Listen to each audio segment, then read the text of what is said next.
I sometimes worry about the fact that, like, in maybe hundreds of years from now, if space travel becomes super normal, like the idea of visiting a bunch of countries will just be completely obsolete. Yeah.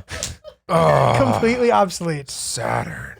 And they'll be like, oh, countries, like, welcome back to Oops the Podcast. All right, lots to unpack here. I got something for you. Please. Julio, I don't know where you came up with that idea.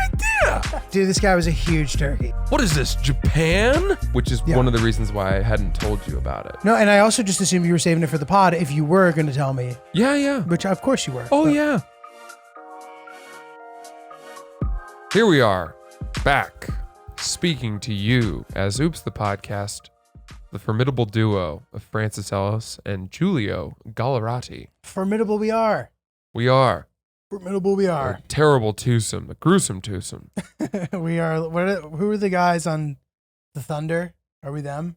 Steven, what's his name? Kevin Durant and Russell Westbrook? No, the two big white dudes. The one who now has a mustache. Yeah. Enes Kanter and yes, thank you. Steven Adams? I think Steven Adams and Enes Kanter. Is that right? I'm willing to be. Occasionally we need a real-time Facts with Ryan update. Yeah, that was a really. That's a real time. Anticlimactic comparison. There they are, baby. Do they have a nickname? Are they sort of the Bash Brothers? The Smash Brothers? Man, you imagine running into a pick set by Steven Adams. Full speed coming up the backcourt. Yeah. Guard. The Bruise Brothers.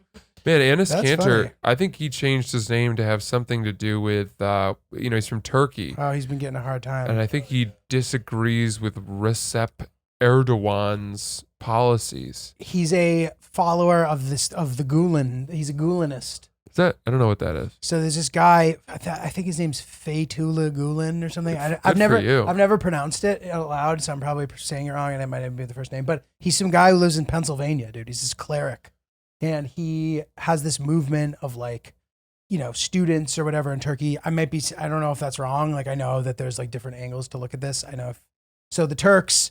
The Turkish government is like very opposed to them, and like apparently got to the point where if you're speaking out too much against it, like it can have negative effects with your family at home and shit. Mm-hmm. I think that was happening to him. So that is probably why he changed his name. I didn't even know he changed his name. Ryan, Turkey. What do you got? Yeah.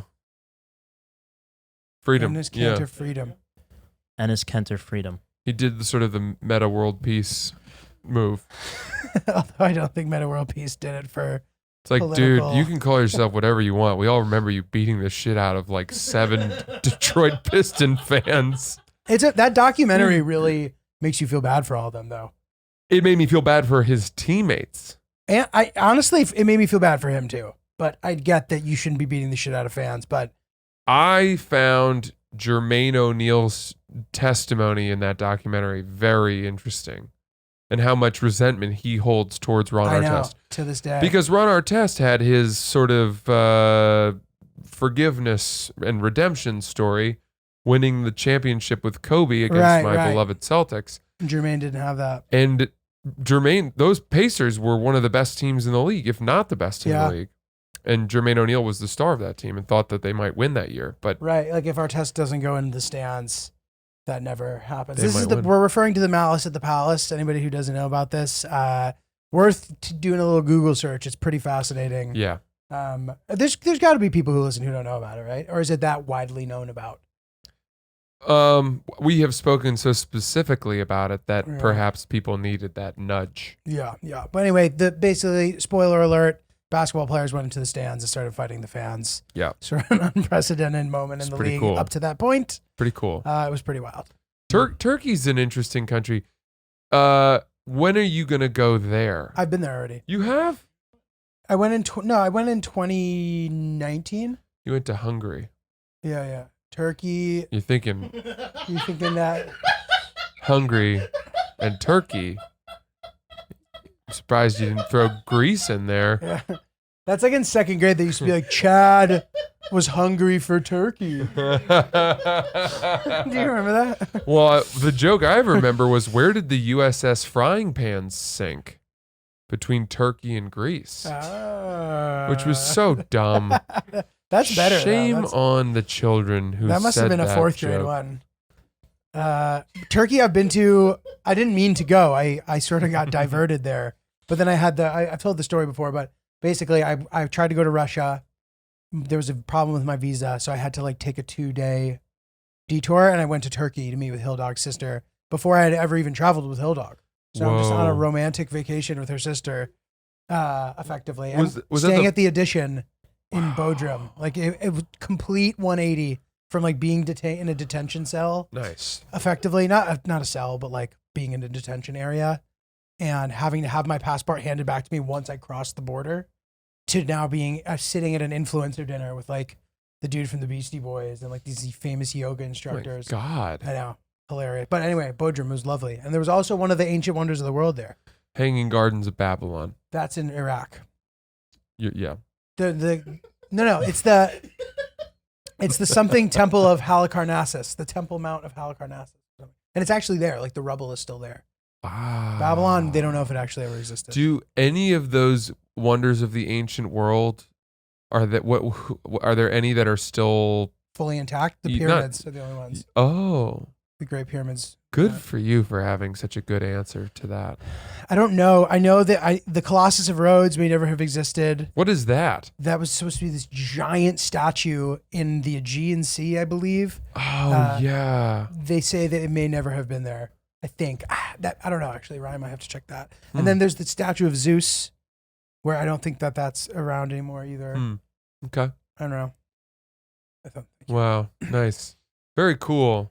What are the wonders of the modern world? Okay. Petra is one of them in Jordan. Yeah. I believe, which I've been to and is spectacular. Did you go inside it? Yeah, I went. Dude, How deep does it go? Dude, it's a full city that would take you hours and hours to walk around. So Indiana Jones really did have to go a long way to get there?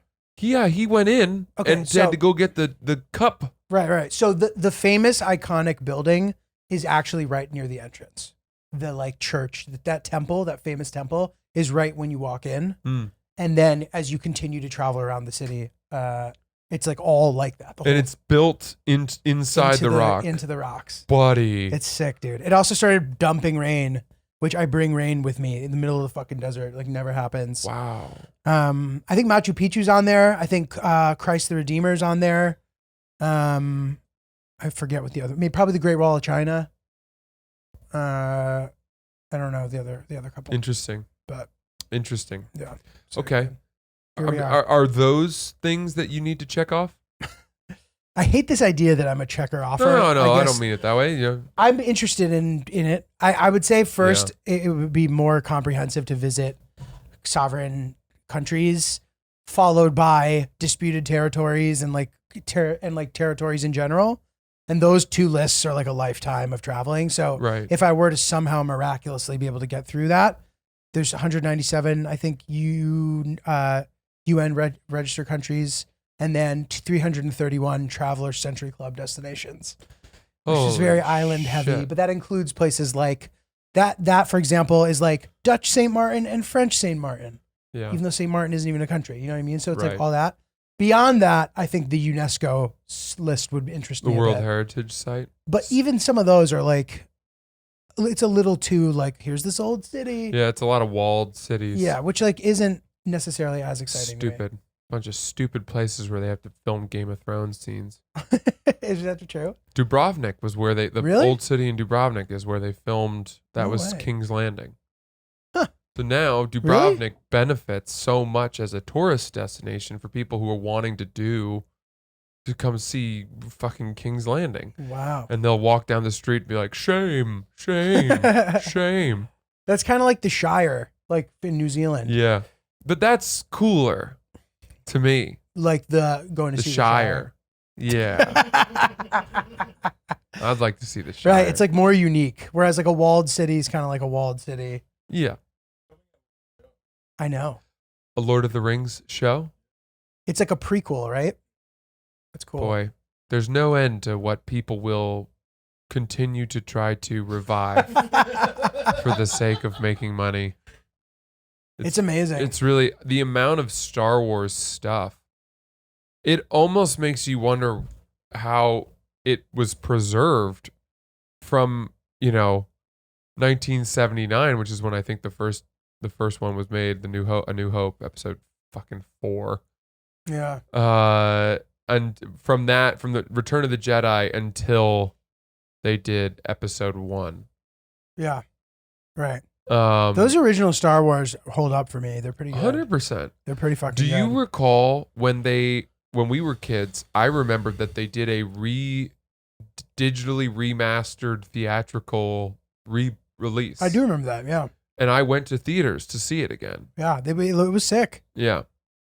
I collected all the Pepsi cans. There was 50 collector's edition Pepsi cans of the Star Wars episode, whatever, including Pepsi One, like brands of soda that no longer exist. And the one I couldn't find was fucking Senator Palpatine, dude.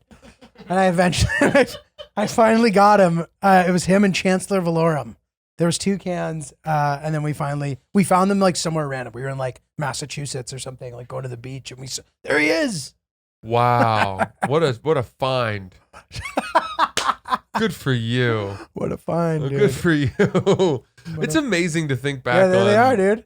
Yeah, I vaguely do remember those. That's a pretty sick collab. Oh, yeah, they're sick, dude. Pretty sick.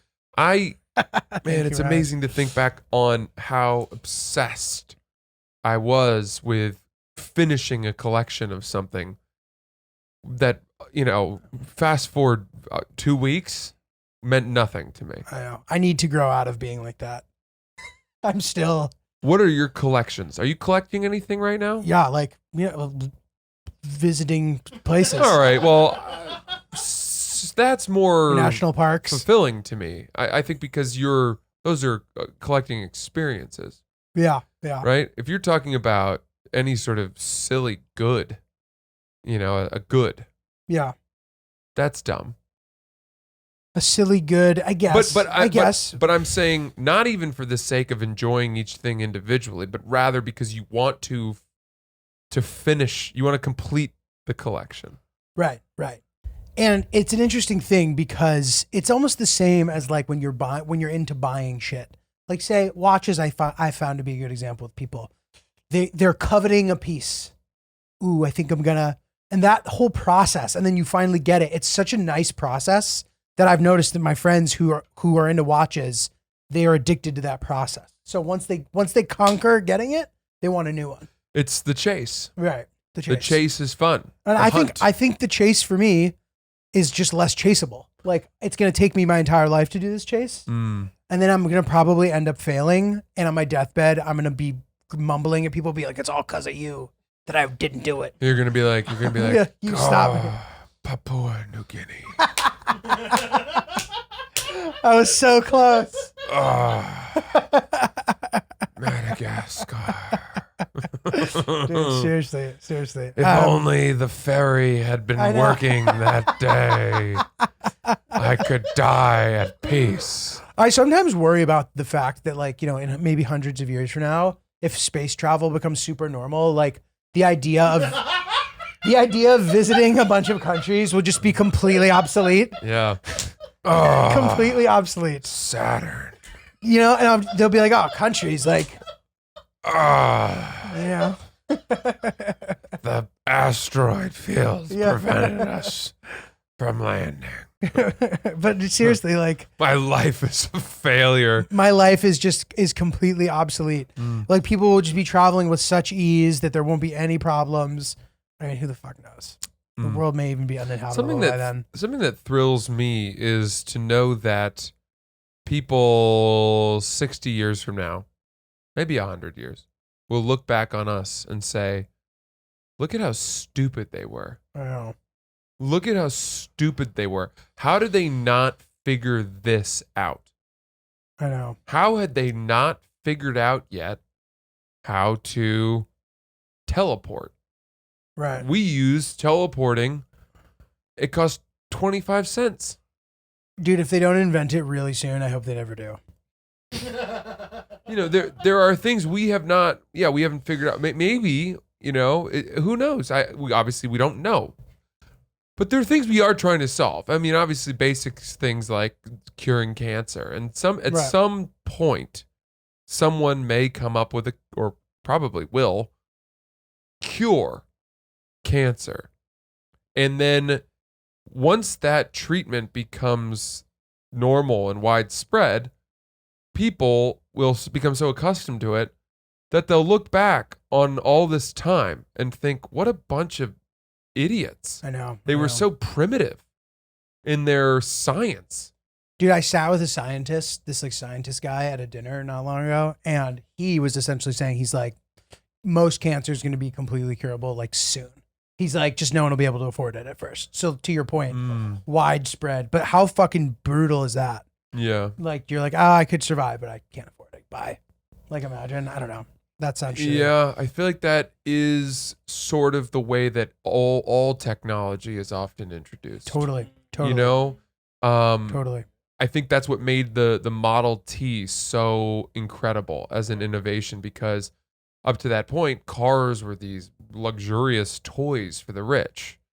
And then all of a sudden, Ford created, the assembly line, and it started mass producing them at a price point that was much more available. And within very short order, there was like, it was as, common to have a car in America as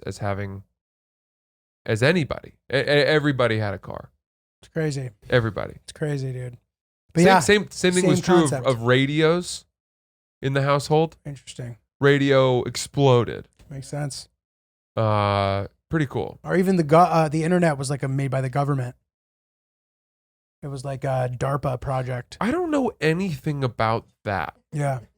I don't know anything about the internet. Yeah. It was made by the government for like intelligence purposes and stuff originally, and then turned into a thing that actually a lot of like cool technology, and I can't pinpoint which specific ones were these DARPA projects. I don't know if that's what's DARPA? I forget what it stands for. It's an acronym. Defense something. I bet we could get it. Don't tell it. Okay. Don't tell us, Ryan, because he'll have a guess and then I'll have a something guess. Research project. I don't know. I'm getting close. Defense. Okay. You go. Yeah. I'm Keep getting going. close. You're picking at it. I forget. I guess research project must also be in there. Defense. I don't know. Yeah. Defense. Artificial. Against racist people. Anonymous. All the time. Defense Association Regulatory Premonition Aflac. You were really close. Defense Advanced Research Projects Agency. Okay. So there's other technology specifically that became available for consumers once they released the technology. Once it became like declassified, which is such an interesting thing that they like invented this shit a long time ago, and then we eventually get to use it too. Mm-hmm. And there's some like pretty like basic stuff I can't remember, but maybe Ryan can grab a couple for us. Chris, what do you got? Quick, before we get too far off topic, let's reminisce on a time when Julio completed one of Francis's collections. Yes, that's right. I had 2 missing state quarters from my big map that had the little spots that you would put the quarters in, and I told him about it, and that was one that I'd never stopped thinking about, because I'd go home and it would be tucked in the back corner of my closet, and I'd see a sliver of Alaska. And I'd just be mad. The little cardboard thing. Yeah, and you went on eBay and mailed me the last quarters, and I put the first one in, and then I paused for a second and put the last one in very slowly and sort of expected some kind of portal to open up, sort of the states to sort of fuse with light and some genie to pop up and grant me wishes about, the United States of America. But nothing happened. And that's when I realized, this didn't matter. I don't know why I lost sleep over this. Right. It's like us keeping our time filled long enough so that we're not as bored heading to our eventual death. Yeah. But it was a very nice thing that you did. And it's an example of Julio's attentiveness. which I'm very excited about. You mentioned when we talked about how you're going to speak at the wedding, how you are collecting certain memories that I won't have thought about. I actually wrote one the other day during the podcast. I was up on my phone. It was because I was writing something down. Ooh, I didn't want you to classic think, comedian. I didn't want you to think that I was being rude and not listening, but I was seeing if you were noticing, and I just like quickly banged it out and then threw it back in the pocket. No, yeah, I did not notice that. Excellent. Yeah, I hope there is pressure, so I want to make sure that I do everything that I can to sort of make sure that I have a good, solid speech. Yes, I will say though that you're not, you benefit from the fact that you're speaking at the wedding, so there's not going to be. You'll be the only speech. Got it. Or no competition from a guy. That is nice. That is nice. That's nice.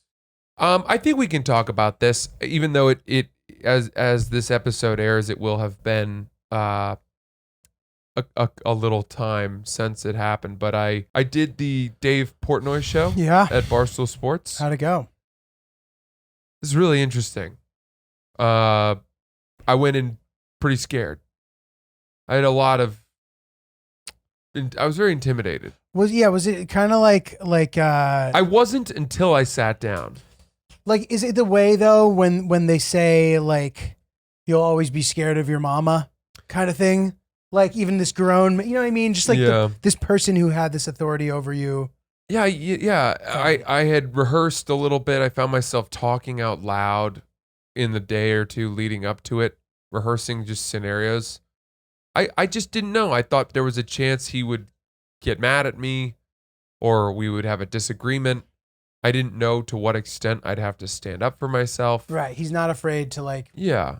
Put you on the The Dave I remember was, really good at elevating the tiniest flaw in someone or the littlest funny exchange to very high comedic heights. And it was always super entertaining, but if you were in the crosshairs or in the hot seat, it was hard to swallow. Right. So this instantly, all those feelings came flooding back. There was no amount of preparation that I could have done to make myself at ease. And you can even see in the first couple minutes of the interview, if you watch it on the YouTube, like I'm having a hard time breathing. And I was thinking about my breathing. I was like a sniper. I caught a little bit of it, and you did look slightly tense. Yeah, I was. I thought though that only I would notice though, since I talked to you. I think some people did know. I mean, you just, as I said, it's like going back to the school that expelled you, and the first person you sit down with is the principal who made the decision. So, but it ended up being this incredibly kind of full circle closure / validating /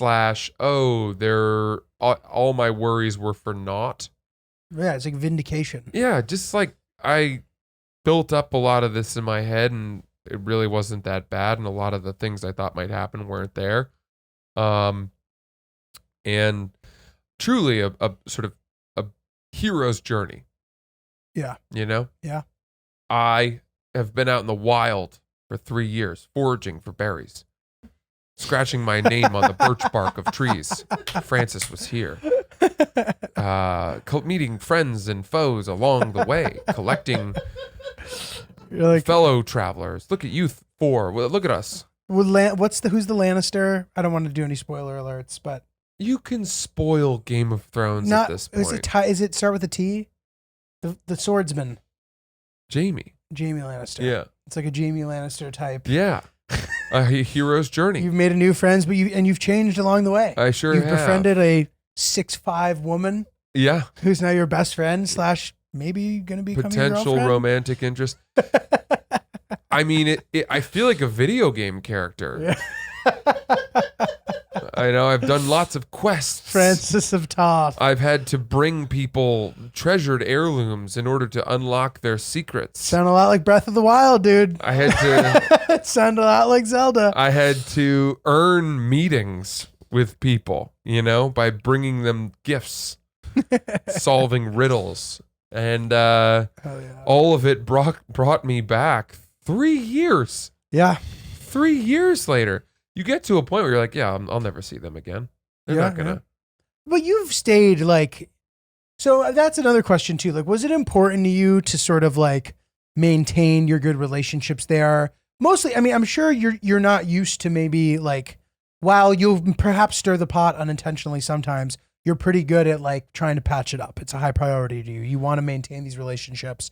But was part of it like hoping that you would be looked upon positively overall by them, or like what was your thought process? No, Was it organic? I don't think I could say that I was playing such a game of chess as that. Okay. I will say that there were a lot of people there that I really liked. Yeah. And just hanging out with them in civilian life was something I enjoyed. Yeah. So I maintained a lot of those friendships through that. Plus I live really close to a couple people who work there that I really like. So that's been easy to hang with them. Nice. And then lastly, I have seen how much harder life can be if you go the route of sort of turning Barstool and the world against you. Right. And I didn't want any of that smoke. Right. There's no need to turn it into a snowball. Like, it's an isolated event. You don't need to then somehow get retribution or payback. Exactly. I didn't want no smoke. No smoke. But that's good, man. Yep. People are all like super concerned that I'm like mad about it or something. I'm serious. Like people are like constantly messaging me and mentioning or like planting seeds about like, you know, Francis and Barstool and all that stuff. And my answer is, why would I be upset? Like, I don't understand. A podcast is a tool for a comedian to make income, and not have to like hustle and grind as much. Right? It's like a nice solid thing. And it allows for flexibility from the hosts of the podcast to do whatever the fuck we want. I can go to Iraq when I want. Francis can do, we can do whatever the fuck we want whenever we want. I love that that's what he wants. It is. And finally, a job that allows me to go to Iraq whenever I want. Right. If I want to go to Afghanistan in 3 weeks, I can go in theory. So I'm just saying, like, if Francis wants to pursue professional things, why on earth would that upset me? Yeah, we all have always operated under the premise that, you know, there's just never going to be any hard feelings if any of us had an opportunity that arose that was, you know, a huge step forward for that person, and no one would ever want to hold any of us back. Right. And that's the other thing too. It's like, okay, if there was a situation where either of us just suddenly didn't have enough time to do the podcast anymore, I personally would have to be making so much fucking money that I literally would like give you guys all a year's salary from the podcast as a severance thing for fucking you all over. I'm serious. Like, that's the only situation I can even envision where I would be leaving the podcast. But because in that situation, you guys would all probably be happy with that. Cool. Well, we know Julio's severance policy. Mine is not so generous. Take you guys to fucking dinner. Take you to one dinner. But yeah, so Francis doing other things doesn't. It's none of my business. That's not true. I don't. I consult you on everything. Yeah, I know, but I also think that people were concerned because you boil it down to what, you know, the engine of the podcast, but on, you know, behind all of that is a true friendship among all of us. And I think that's where the real concern is. It's like, nothing would be more tragic than if the podcast ended and we all just hated each other because of it. Okay, so I do understand that angle from people being like, well, what if the podcast were to end because of this or something? But like, yeah, I don't think that there's like a lot of scenarios even with that possibility of that happening. Mm-hmm. You know what I mean? Mm-hmm. No, and I have assured you all that, you know, in no way would I ever throw you all under the bus to just go off to some other thing. Mm-hmm. If I had to leave, first and foremost, I would, you guys, the podcast is yours, you know, find a replacement or carry on yourselves, whatever. Like, right. absolutely. So yeah, we're all on the same page. Yeah. I think, Oops listeners, I don't think of anything to worry about. I am certainly, there's no tension with Francis and myself at all.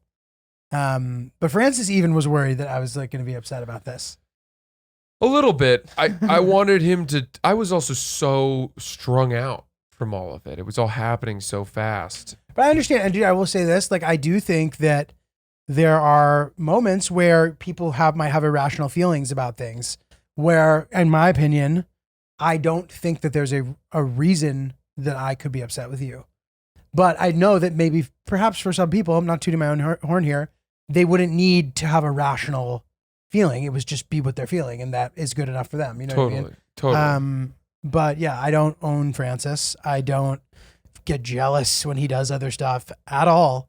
And yeah, so I wish him the best. It's a very good thing you just mentioned, which is the ability to look at yourself and decide whether or not the way you're reacting is rational.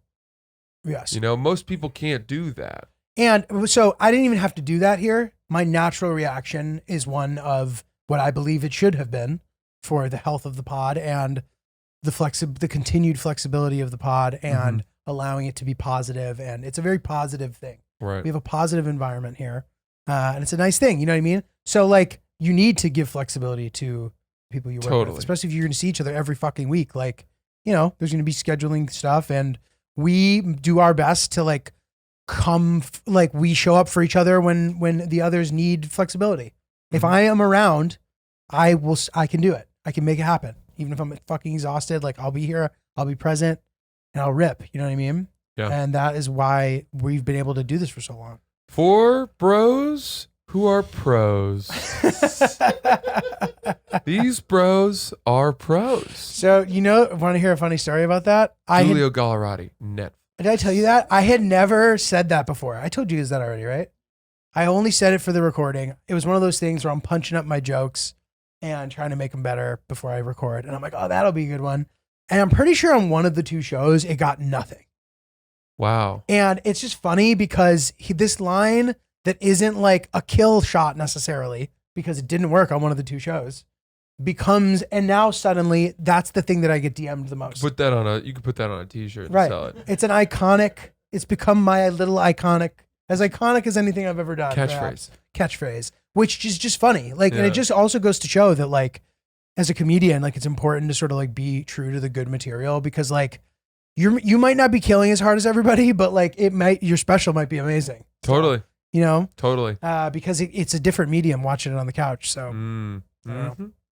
Well, all good stuff. Good things, good things there. So what's up? What's happening? So, dude, I like this. I like that we have like we had a clear the air moment. It makes me feel like we are like super legit. Totally. Yeah, there's really no. This podcast is the way that it seems. Yeah. Which is positive, friendly, honest. There's no back channeling. I don't have a group chat with Chris and Ryan called Fuck Julio. We once had a chat without Chris, though, when Chris was on vacation. We had because we didn't want to bother you. We weren't talking shit, though. And we were actually joking about how weird it was. And the group chat photo is you as Wario. Do you know that? Oh, how would I know that? Chris loves being Wario for Halloween, and he also loves once. being him when he plays Super Smash Brothers. That's his character. That's true. And he knows that he does a good Wario when he goes, ha ha ha, or whatever. Chris, he you knows. Give us the Wario laugh? It's better when I'm in character. And...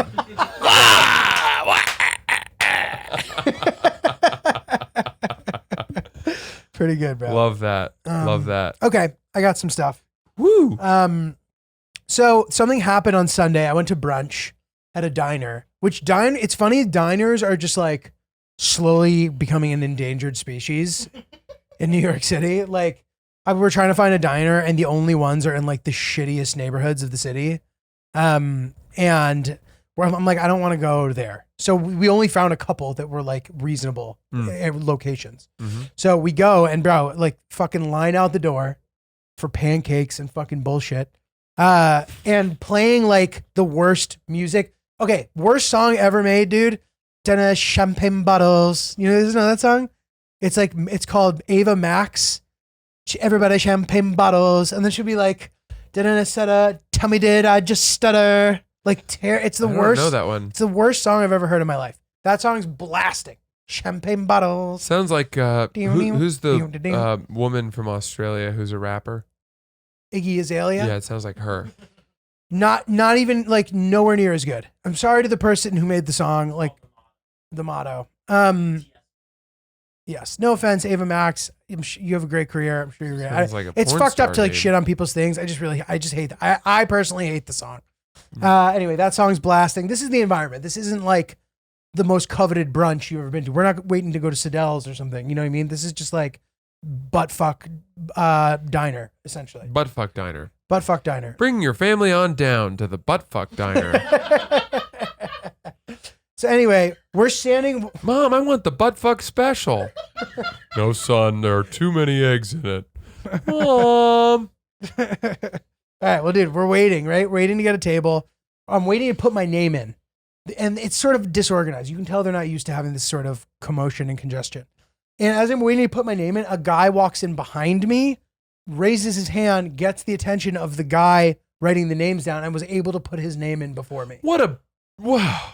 I wanted to fucking kill someone. Wow. I thought it was irresponsible of the guy working the name list to just like overlook that. You should give your patrons the ability to like not be anxious during the process. Right. But they're just going to be sitting there. That just, everything breaks down if you allow that one time. Then this guy, he's directly before me. I then finally, they get the best table in the fucking place. Oh. He's drinking an iced coffee out of a jar. Out of a mason jar. Yeah, I swear to God. Before I could even sit down. He might be the son of the owner or something. He was some old guy. He wasn't. He was some old man. Maybe the brother of the owner. He No might shot. be the owner. No shot. Because he still had to wait a sec. Put his name down. Was looking at the menu outside. Bullshit. So, dude, then maybe he's a big time regular. No, he wasn't. I could tell. He didn't have it. He wasn't like, hey, Javier. The guy wasn't even Hispanic. Just out of just pulling He didn't know the guy's name. He didn't know the guy's name. Yeah. There was no familiarity.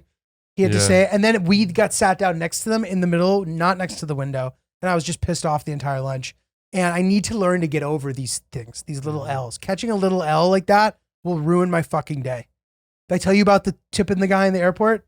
No. Ruined my fucking day also. Nicaragua. Get out of the taxi. These guys, hey. They take us in our bags to the... They walk us 7 feet. Hey. You know. This is, Nicaragua. They walk us 7 feet to the place where we have to check in. I realize I'm already checked in. I've checked in. We have our boarding passes. I don't need to be standing here. I can be walking. I was an idiot. And I was like, oh, the guys with the uniforms on have walked me to the desk. I'm going to follow along. Like not having. And then I check in after having not had to. Turn around. They're standing there doing the hubba grease me move. Yeah. And I only had $20, dude. And I'm like, I gave them the $20 and I thought about it for 2 days. Oh, no. I was like, they better fucking enjoy it. Yeah. The guy I'm with is like, dude, chill. Like, yeah. But dude, it kills me, dude. I hate getting got, bro. Don't play me like a fucking... But in life, you're going to get got. You will get got. Don't play me like I got a flower pot head, dude, as the great Ghostface Killer once said. The more that you try to avoid being gotten, the more it will sting when you're got, and then therefore the got gets you worse. Yeah, but those who get got are got because they're not preparing to get got. Not always. Not always. You can get got by even the most sort of on guard, wily people can get got. We've proven because I find myself to be leaning more towards that end of the spectrum than the other. You're saying you're not a Getty? I'm less likely to be got. Yeah. All things considered. Look, to your point, there's always getting got is you can't completely avoid You it. belong in the Getty Museum. I once went on a date there. Did you? Sure did. Is that LA? Yeah. Yeah. What do they have there? Getty Center. Like sculptures and art. Is it modern art? a lot of They it. have any Van I Gogh? kind of don't really remember. I just remember it being like really nicely curated. They have like outdoor sculptures, and I'm not sure if they have Van Gogh or who's there. But I do want a flower pot head urban definition if you can find that, because I'm sure it's not an official term. But yeah, the Getty Center, which I know that those fires kind of crept up close to it at one point, which was a little bit of a bummer, but I don't think that they got in there. I would think that those museums have world-class anti-fire systems. That some sort of right. wall You'd or hope. fireproof door will come down with the hint of, smoke or whatever. You remember the Thomas Crown affair? You ever see that? Yeah. Yeah. I to be honest, I only remember the beginning because of how iconic and amazing it is. Yeah, where Steals the painting. Yeah. It's like about an art heist. Based on a true story, right? I don't know. No, it's based on an older movie called The Thomas. The original was Got it. made many years before. Renee Russo? She's the one in the new one? No, she's with the one with Pierce Brosnan. Yeah. Dude, so Hilldog and I have been having rich bedtime conversation. Oh. Rich. In fact, the cereal discussion originated, I said that, in bed one night. Wow. We had a great time. Little pillow talk, huh? Yeah. What is pillow talk? I think pillow talk is like, oh. We've had sex and now we're talking? Yeah, now you like rub you nose kiss. Are you allowed to say Eskimo kiss anymore? I don't think so. Probably not.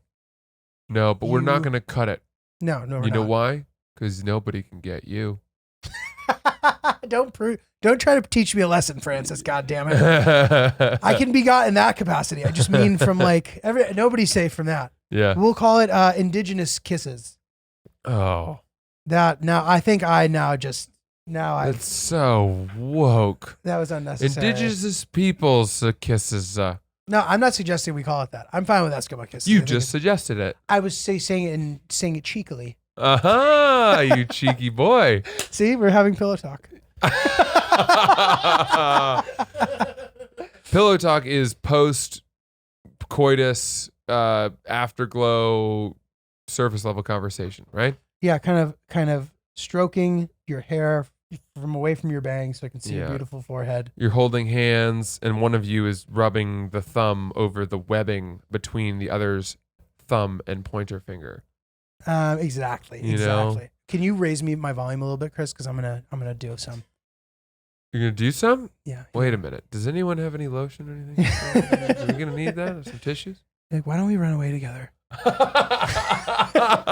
Wait. Come on, wait, seriously. let me play back. Let me be. Okay. Am I the woman or are you Sure, the woman? you could be the woman, I guess. I want to be the woman. Okay. Can I do it again? Why don't we run away together? No, I'm serious. You're crazy. No, I'm serious. You're I'm serious. crazy. We can't run away. What about your job? Yeah, but what are we even doing here? I don't need that job. All we need is each other, baby. We don't have any. Well, how are we gonna eat? How are we gonna make money? I mean, I got enough money coming in from that last job I did. Once I get that, we should be good. At least for 3 months. What do we tell our parents? We have people that love us and need us. Hey, I'm sorry, but your mom's been nothing but a selfish bitch. I can't believe I let you put it in my ass. And see. Wow, you got mean quick. I'm turning you against your family so I can isolate you flaws. and manipulate you. Yeah, you're like a guy they make a documentary about. Dude, I'll never forget the one about the guy next door who like had sex with the mom and the dad effectively. He like I know. That was a really fucked up one. He jerked off the dad and then he banged the mom. It was just those poor people. They're just the most impressionable people in the world. Dude, I watched one we just watched one. It was our first one we've watched in a long time. We used to love those crime docs. Mm. You know, who's the really True crime. handsome guy? Ted Bundy? Ted Bundy. Yeah. We loved that. It's a The great Jinx, doc. all these ones. They were so good, so well done. And we watched one that had been recommended to us called The Girl in the Picture. Oh. It's on Netflix. It had high marks on Rotten Tomatoes. So we said, sure, let's fire this up. And I don't know if it's that our appetite for crime docs has just dissipated. But I was able to recognize that I think this was a good one while still just thinking, man, I don't want to watch this at all. Right. This is so fucked. Right. What an unpleasant thing to watch Totally. at night.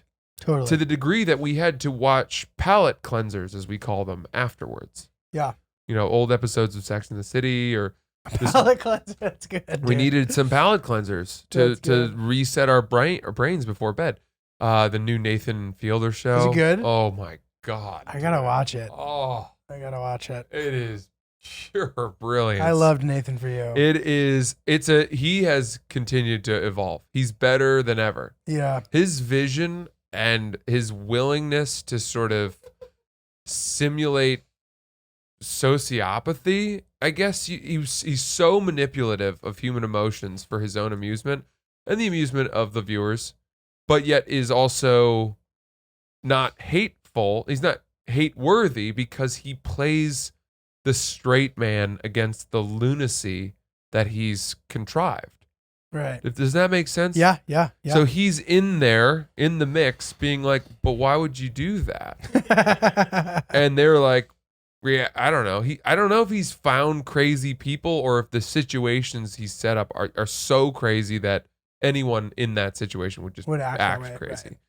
Nathan for You was so good. Oh my God. I gotta watch the new Give one. it a shot. I It's will. really, really good. But I'm telling you, we watched this one, the girl in the picture, just really twisted, man. Just really twisted. Horrible, horrible. I'm trying to think of the ones that I've enjoyed. So, dude, it's funny you say this. My old boss sent me a list of the most disturbing documentaries that have ever been made, and I started kind of watching them. And one of them is kind of like Dahmer's interview piece in jail, like before he got killed in jail. It's super disturbing. There's another one about this girl who said she wants to like kill her brother. So it's like shit like that. And like I got probably through 6 or 7, and then eventually I had to tap out and stop because it just got too much. There's something wrong with Aunt Diane. Was the nail in the coffin for me. Oh, on boy. my journey of disturbing documentary stuff. But I understand what you're talking about. And I feel like I have a pretty high tolerance for that kind of stuff normally, but eventually it just gets too icky, dude. It's like, ugh. Yeah.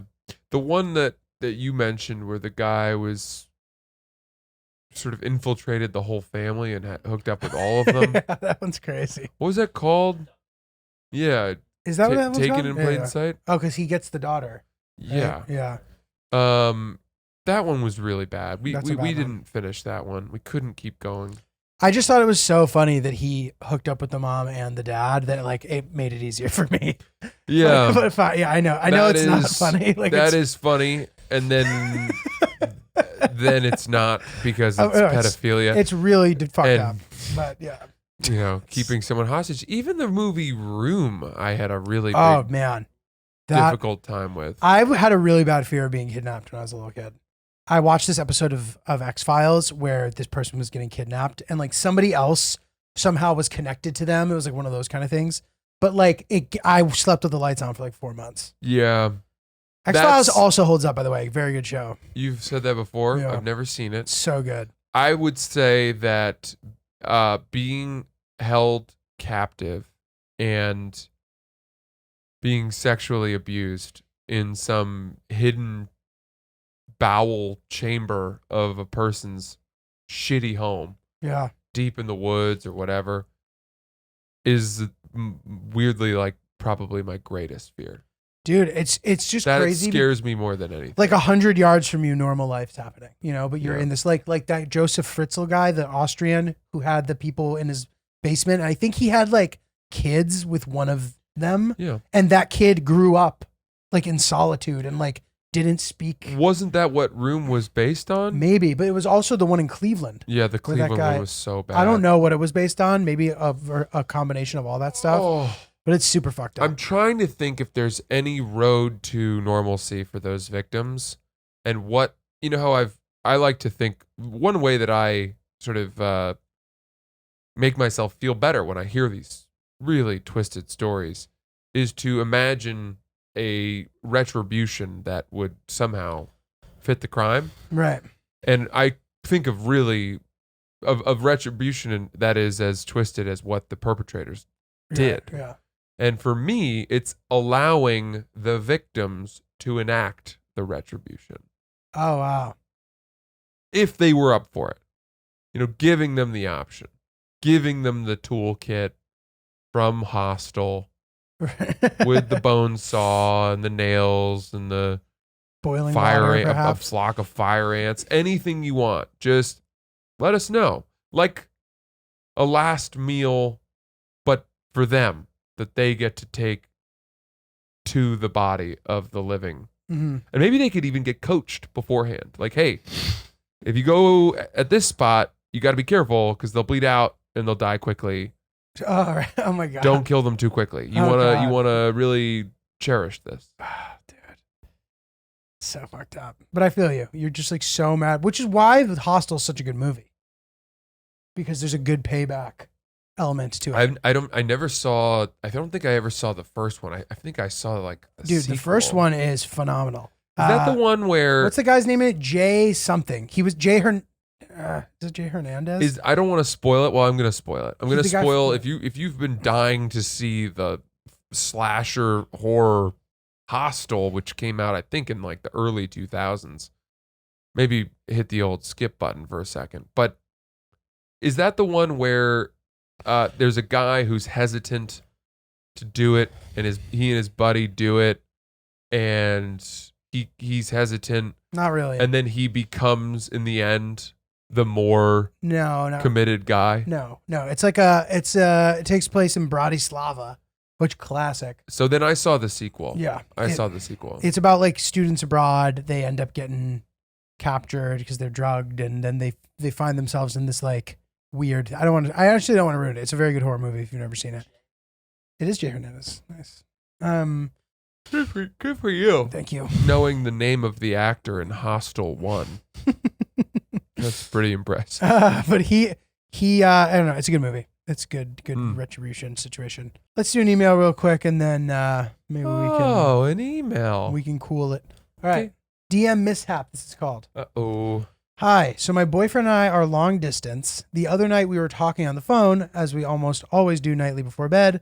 And while we were on the phone, he accidentally DM'd me a picture of an Instagram thirst trap model in lingerie from one of those Insta sites that's like Internet's Hottest Women or whatever. I was on Instagram when it came through because we were talking about something else I had sent him. He meant to send it to one of his guys who apparently they DM each other hot chicks all day. I found it offensive for many reasons. One, we were currently on the phone, so it seemed to me he must have not been very interested in what I was saying, as he was just scrolling and trolling hot chicks to send them to his friends. And two, it just made me feel completely inadequate as the picture came through, because while I'm pretty fit and not a chump, I certainly don't have the body of this woman whose picture he just sent me. I'm not naive. I don't expect my man not to look at all the content that's on his internet, but that's on the internet. It was just so hurtful for it to have been sent directly to me. So I would love to hear your take on this, as you are both men in committed relationships. Is this normal? Should I not be so mad? Are all guys creepily sending DMs back and forth to each other of hot Instagram models? Why can't people just be normal and watch porn on their own? If it helps, he's 41. I'm 37. Is this a creepy older man thing that happens? Can't wait to hear your take. Wow. All right. It's pretty good. Lots to unpack. That's a good message. It's a good one. First of all, would never have guessed that they were the age that she said they are. Same. I would have thought that they were much younger. So I will say this too. Some guys are more into that than others. Yeah. I will certainly receive a hot chick pic occasionally. And if there's some very specific reason, send one as well. Like if there's some girl I've talked about with a friend and we see a pic, you know what I mean? But I'm not doing it all the time. And I'm not receiving them that often either. Yeah. For the record, I don't think it's a problem at all if you do that. But my God, Don't send it to do your not girl. ever send it to your girlfriend. What are you doing? There has to be a double and triple check situation against that. Yeah. And I'm Turkey not town. trying to be sanctimonious here. I don't do it. I don't look at hot chicks on Instagram. I don't follow any of I those don't. accounts. I don't either. send hot chicks on Instagram to my friends. My friends don't send them to me. I know some people who do follow like ass models and bullshit like that. I've said this before. It doesn't do it for me.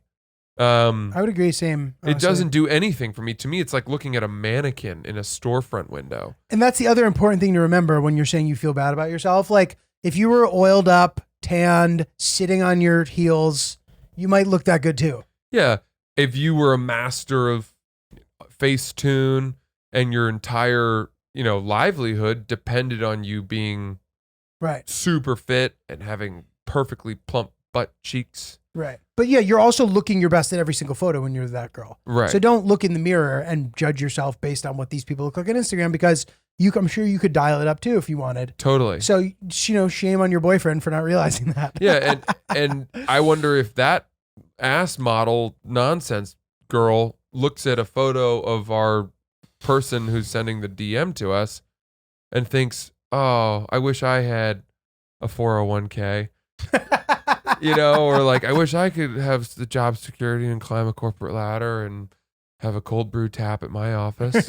Right. Whatever it is. Grass is always greener. You never know. You never know. She may be struggling to get out of her stupid life. But listen, dude, it's important to remember too that like for us, I know that if you put Hill Dog in a bikini and oiled her up and her sitting on her fucking heels, yeah, guess what? I'd have a lot of trouble dating her because I'd be so fucking insecure about how good she looked, dude. On the internet. And you and she had a picture of that online, you mean? That's of course. No, I know how good she looks, of course, but I understand that if Hill Dog felt like flexing like that, she could, and she looked fucking good. Sure. Without a doubt. I think, I don't know how relevant that is. Yeah, I guess you're right. Because it's not, it's not enough to necessarily say, at least to our submitter. Well, I'm here, saying at least like, okay, yes, right. Like, you need to just recognize that you can look that good too. That you're hot. Or I don't know. I don't know exactly how You're right. That was the less important. That was the less important of the 2 points she made. She had just mentioned that it made her feel bad about herself. I'm encouraging her not to feel bad. I think if she hasn't brought this up to him yet, which I'm sure she already has, but if she hasn't, or even if she has, I think she waits a while. Wait a while. Like a year. Until he's kind of forgotten about this. And then I want her to take a picture, screenshot of some dude, some Calvin Klein underwear model with an enormous outline of a big old hog in his trousers, in his pants, and then send it to her guy and be like, "Can you believe the size of the dick on this man?" And then be like, "Oh, whoops, no. Sorry, sweetheart. I'm so sorry." Yeah, 2 can play that game. 2 can play that game. I think the real problem, what makes people so insecure when something like this happens, is that it makes you think your partner views what they've sent to you accidentally as this sort of archetype of beauty. And then you are comparing yourself against that person and thinking, he wishes I had bigger boobs, or he wishes that I had a flatter stomach. And hopefully you are with somebody who recognizes that that's just, a lot of that stuff is nonsense. Mm-hmm. It's nonsense. It's not realistic. It's not desirable. It's just, people are beautiful, and I don't know. I don't want to sound so fucking sermonic, but hopefully he's with you because he loves your body and he is attracted to you and likes who you are. Mm-hmm. I'm wondering, here's my question, right? Let's say that he had accidentally sent her a picture of a woman who looked exactly like her. Oh, that's funny. And was like, this chick's a babe. It's probably better. Would it have been?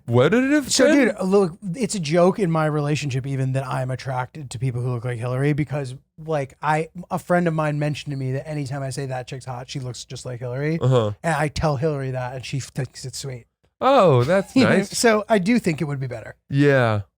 I do think it would be better. I have become aware of this, and there's an actress that I think Sierra resembles. Oh, and anytime we see her, I'm like, oh, she's so stunning.